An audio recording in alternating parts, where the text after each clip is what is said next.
So our current situation, 310, that's just, it was actually the 12th of this month, was the last WHO posting, 289 dead. And just for reference, the worst year we had was 2006. 115 out of 79, 115 people with the disease, 79 deaths. 32 in 2009 with 73 and 32. I apologize, I got them switched around. 73 infected, 32 deaths. And so far this year, 20 infected and 7 deaths. So it is slowing down, but this is a disease that we've been dealing with for years. So, slowing down doesn't really mean much. We in the poultry industry, if you go back 100 years, this is an epidemic disease. We see it rear its ugly head in its most virulent form periodically, and it's something that we've watched on and off. Most veterinarians, most poultry veterinarians have been familiar with. And Indonesia is the worst situation. And 55 or 54.5% of the cases, and this is overall from 2003 until now. And Egypt, 18.2% cases. This last year, Vietnam was number 3. Basically, what I was going to show you is the latest WHO maps, and you can look those up online. WHO has them. Empress also has them through FAO. And really what it's telling us is the seat of the infection, Southeast Asia and Middle East, and we're talking Middle East, it's predominantly Egypt. Southeast Asia, the most recent activity has been in China. The concern we have there is because of food supply. And one of the WHO people said last year that the most likely, or what was causing the most increase in kwashiorkor protein deficiency in children was bird flu, because it's not so much that it's killing people, it's ruining the food supply. Chickens and eggs are the main source of protein for the developing world. So that's why there's the push to vaccines, and I was looking at the vaccine trials. If anybody's interested, I have them on there's over 70 clinical trials. I've got each company and where they are in their trials on a Excel sheet. You can also get that off of WHO. For the most part, they are in the clinical trial stage, most of them, which means they're not yet licensed. This is worldwide. They're still at the part where they're trying to see whether they're effective or not with people. And actually, the aluminum hydroxide adjuvant vaccine seems to work better than a non-adjuvant related vaccine, but it's not enough to allow them dose sparing. And that's the big issue, is this virus doesn't grow very well in eggs. And with the dose sparing, you would be able to use less amount of virus and produce more vaccine. But so far, they haven't come up with a real good way to do that. Now, there are a number of other, and I won't mention them, there's a number of other adjuvanted vaccines. Those are proprietary adjuvants, various companies. I do know about one of them, which is using an antibody that temporarily holds on to the virus and releases it after about 2 to 3 weeks period of time.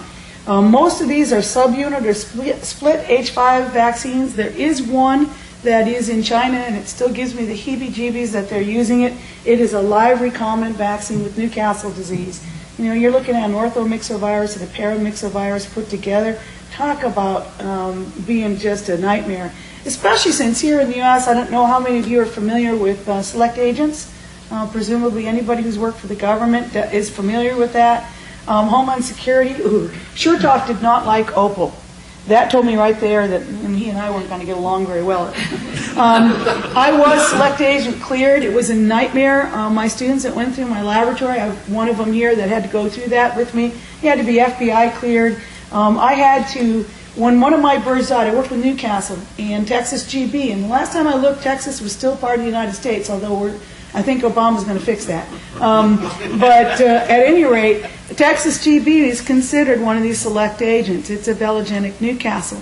And what happened is I was doing vaccine studies, and any bird that died in the room, I had to have it chained to my wrist. And I had to have an FBI-cleared person in front of me and an FBI-cleared person behind me while I walked that bird to the cooler. Do you know what it looks like? You think I'm a freak carrying this? You got a dead chicken chained to your wrist? That's pretty darn freaky. I mean, even for California standards. And I'd have to call up a student in the middle of the night to come get me if a bird died in the house, and I'd have to go out there and we'd have to walk along. And I still remember I got cited. I had 7 different documents that pertain to this, and I got cited for 2 things in all 7 documents. One is because I didn't specify for the students that they could not apply makeup in the bird rooms. Well, go figure. You got some, eyeglasses on, protective goggles, the whole 9 yards. And also I got cited because I didn't specifically say you had to put your foot in the foot bath. It's labeled foot bath. These are University of California students, top 12.5% of the whole state. I think they know what foot means. I don't have any hand walkers. So these things are some of the problems we deal with making vaccines, is how do you challenge these vaccines? And that's another thing. In other countries, you can challenge with virulent, with the H5N2 or N1, but you can't challenge here in the United States unless you are in specifically in a select agent cleared, Homeland Security approved lab. So all of the vaccines seem to be safe in age groups tested. And the virus is evolving, which is what's making continuous tweaking. So a vaccine, by the time it gets out to market, is going to be about 18 months at the minimum. So you're looking at that 18-month lag really giving us a hard time because the virus is continually changing. So there's another virus out there, too, you probably don't hear too much about. It's the H9N2. And these viruses are pretty much endemic in poultry in the Middle East. It's and I'm talking about owned poultry, domestic poultry versus ducks and geese that might be wild waterfowl. Human and swine cases are reported infrequently. Mild symptoms, there's no human-to-human transmission, which gives us kind of a breather, because if this was like H1N1, you'd worry about, again, recombination between the viruses. There are vaccines. They're in the clinical stages. There's not very many. Part of the problem with this is everybody's focused on H5N1. They're not too worried about H9N2. Just one of the things, this is an old slide that we use for showing influenza and just how fast. I tell my students, I say that if you get a call from someone whose birds are dying, 70% of the birds are dying overnight, then you better be thinking either velogenic Newcastle or high-path avian influenza. So I'm going to go off a little bit into a different area and talk about what is the U.S. doing right now. H5N1 is kind of quiet. So is the U.S. Government, is it ignoring it entirely and putting all their money into the H1N1? And the answer is no. And these are funded projects. There was a lot of money that came through the Stop Flu program, about $7 billion. That was way back when this first started, and that's kind of been distributed, and now they're funded on about a 3-year cycle. And they're subcontracted out. So USAID is the branch of the government that distributes these training for sessions, or goes overseas, has people go overseas for them, and try to work with biosecurity and disease prevention, emergency response. And DAI is one of the subcontractors, Development Alternatives International. They were the major subcontractor for the Stop AI program. And so I've gone over, and last year I went over to Ukraine and Moldova. I guess they've gotten used to me being pretty efficient on my own. They didn't send anybody with me, and they didn't have anybody there. There was a woman from Crimea who was supposed to be my host and interpreter. She was from Crimea, and this was in Kyiv, and she got cold real fast and left after 3 days. I was staying in a hotel, not much better looking than this thing right here. It's really good to stay in a hotel that no Americans stay in, because then you don't have to worry about being bombed, and that's always something that you have to be concerned about when you're traveling in countries like this. And in this particular mission was 4 weeks, a month, and I was to educate farm managers and veterinarians in avian diseases and laboratory diagnosis. And so it was a short course put out by the university. This is the university, their veterinary school at Kyiv. This was in September. It is bitterly cold, even in September, but they don't turn on the heat until October 1st. That was a little disturbing. I had every article of clothing on when I slept at night and it rained the whole time we were there. And the classroom, it rained in the classroom. I had to shift where I was talking, depending on where the rain was coming in, and everybody kind of had to shift around. Makes it interesting. We had class from 8 in the morning until 4, and then we had lab from 4 to 7 every day for 3.5 weeks. So I did manage to get Sundays off. I managed to talk them into letting us all have Sundays off. And these were some of the participants that were in the program. And so you're looking at this is the professor. Professorial, this is not an easy place to work as a professor. You are on you're basically paid about the level that we would be paying maybe somebody working in McDonald's. You always have to have a second job. Same with a veterinarian. They make about the equivalent of $1,000 a month. And that's not enough for them to be able to live, especially if they're living in the city. Because Kyiv is really going forward with advancements in that. And so it's not an easy job, and they usually have second or third jobs on top of it. And so that's kind of one of the places we had the lecture, and these are the audience here, a little bit hard to see. But you can probably almost see it, the lights at the top, that's where a lot of the water kind of came through. And so basically, I was teaching them how to use biosecurity. Now, a couple things here. This was my lab. It had no running water. It didn't have a drain in the floor. This was what they used as an anatomy lab, and they had the old specimens up on the wall. In addition, I'm trying to teach them biosecurity, and there's no place for them to put their coffee mug, their briefcases, and they're not going to leave it outside the door. Some student might come along and steal it. So I have to make a corner in the lab where I could put all this stuff, and I'm going, oh my gosh, this is just terrible. We're bringing these birds in live. Well, sort of. I was supposed to get them live, but somebody had forgotten that they were in there, and they suffocated. And I'm going, great, now we got to start out with dead birds first. We finally did get a batch of live birds in, and the dean of the school, he's going to try his hand at bleeding a bird. I've never seen something more horrible in my life. There was blood on ceilings. There was blood in everybody's briefcase. There was blood all over the walls. And then the poor cleaning ladies that came in just about had heart failure. I did manage them to get in the garb. You have to teach a lot about this. But this is all they have. There's not much there. And this is their best facilities. It's their veterinary school. So it really makes me, I'm so grateful. I say this often, and I say I won the lottery by being born in the United States. You don't even have to take it from there. We don't have to worry about food, and we can work at what we love with adequate pay.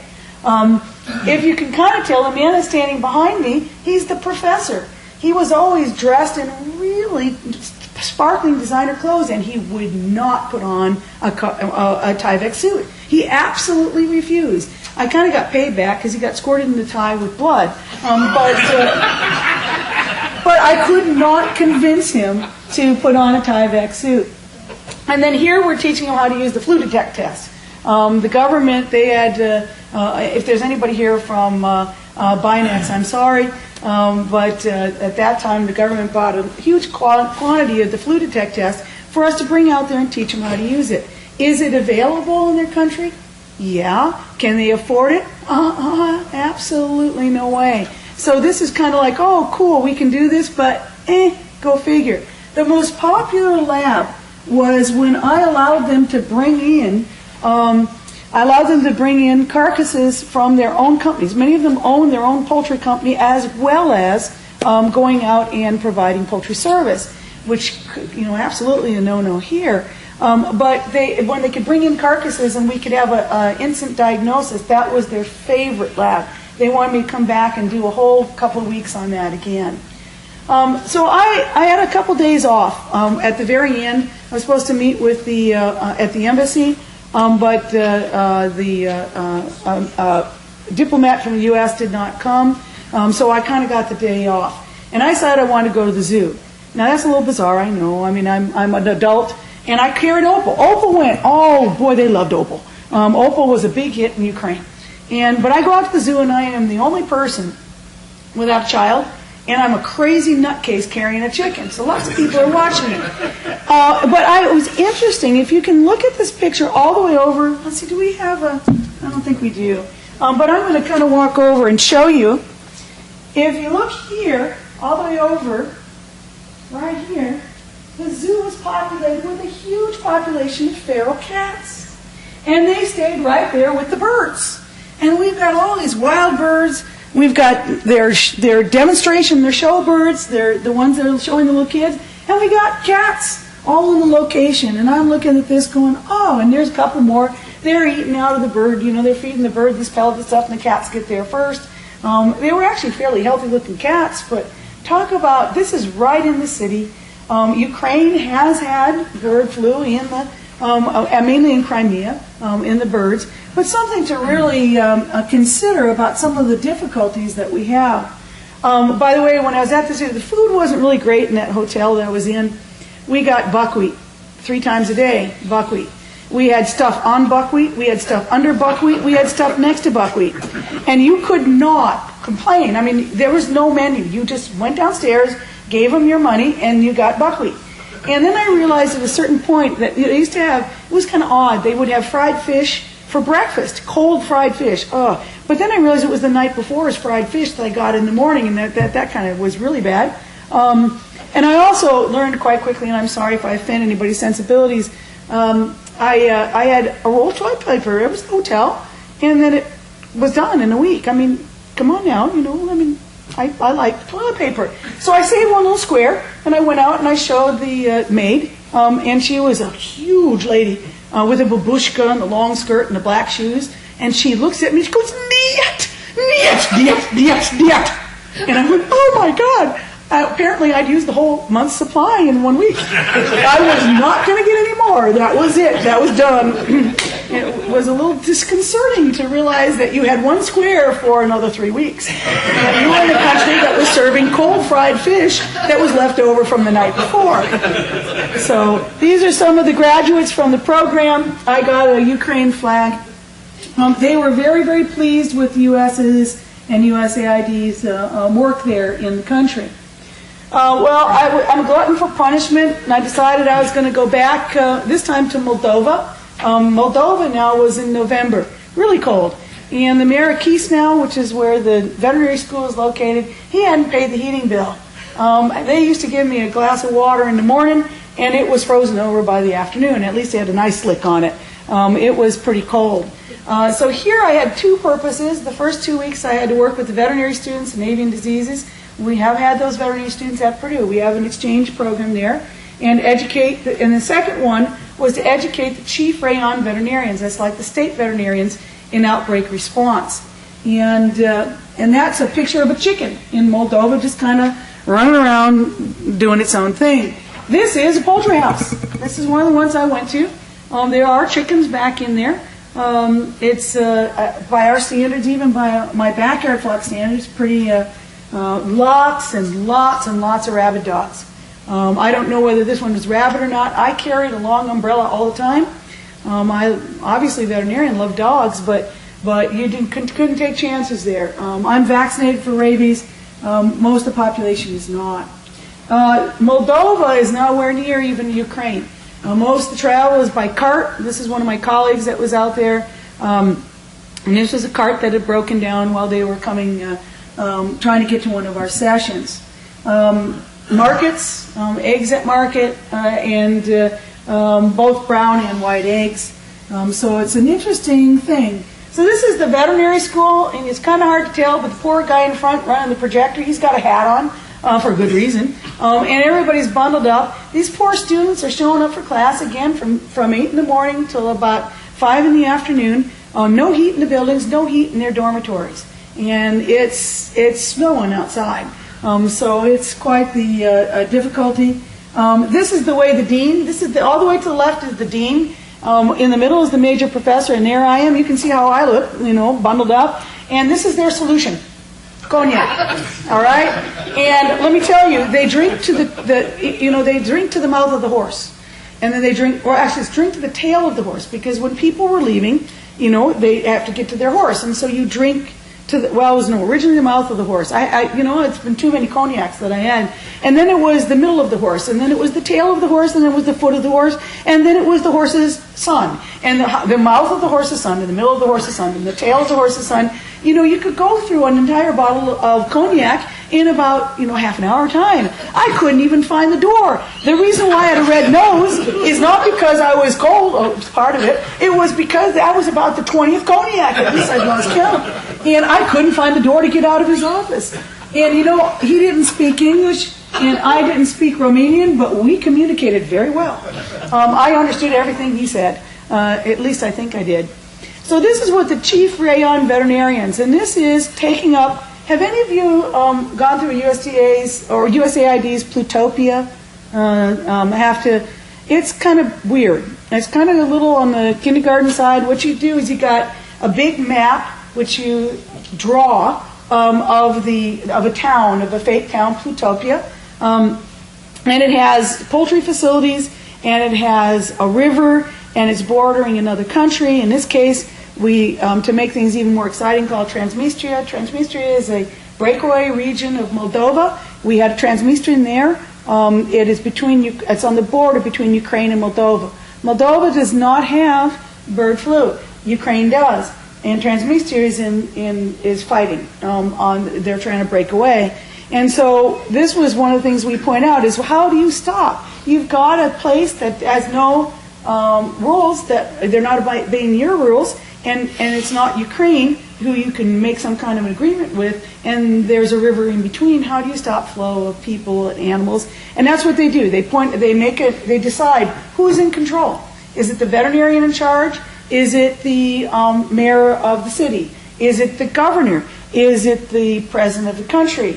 Is it the public health MD? Who is it that is the person who's in charge? Because that's very, very important in many of our developing countries, is that they have a very set rule. And usually it's the military. So in this case, what's the role of the military?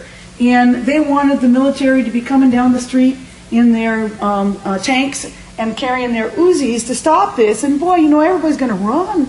And everybody's going to run. And this was visit of a poultry farm. This is the poultry farm. Here's the gate to come in. We were taking a field trip. I wanted my trainees. This is the shower in, shower out facility, but the doors were locked on it, so I don't think it had been used for a while. And this was one of their best poultry facilities, sign out front. And they were to go in and interview. The woman in the red hat, she is the veterinarian for the poultry facility. The man to the left is the owner of the poultry facility. All of my students, trainees, were standing there with the pieces of paper.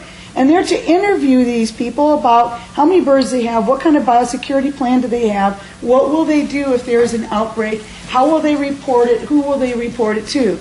And they were very adamant that there was a fence, and my trainees diligently wrote everything down. And when we came back, I wanted them to say, well, what do you know about this? How would you put in a pandemic plan? How would you work with this company? And so their big deal was that they had this fence around the perimeter. And as we were driving in, there was a hole this big because the opening to the company faced a road that wasn't the road to town. The back of the company was where the town was at, and the people who worked at the plant had cut a hole in the fence. And they just came in and out that way. And none of my trainees noticed that. And I said, well, what's good? They were all real proud of the fact that this was a fenced facility. And I said, yeah, but it's got a hole the size of China in the side of it that they can come in and out. So here we were teaching biosecurity, again, preparedness. This is in the government's lab. This would be like being at NBSL, and I was demonstrating swabbing chickens in this particular case, and trying to get them to wear biosecurity gear appropriately. Here we were doing the swabs and doing the testing for, again, using the Flute test. And one of the things that I saw was one of the people came in. He's got a big old slit that he'd torn in the side of his coveralls and on his Tyvek suit. It was so he could access his cell phone. And I'm like, no, we're not supposed to be doing that. But they did not want to be without access to their pockets. One guy had a hat on and the coverall over the top and the lip of the hat sticking out. And I said, you can't wear a hat. That's what you got the hood for. So these are things that are difficult to deal with. And of course, everybody they have to have a picture with me. I mean, I must have had 500 zillion pictures taken, and I'm probably on people's walls everywhere. But it is a good way to try to spread the word, help people that don't have as much as we have here. And this is the ending session where we were handing out the diplomas. Really had good people to work with, and I go back in a heartbeat to both Ukraine and Moldova. Very willing to work. Lots of course, the cognac and the chocolate in Ukraine. I know some of you might like to have the vodka, but the chocolate is quite a bit better.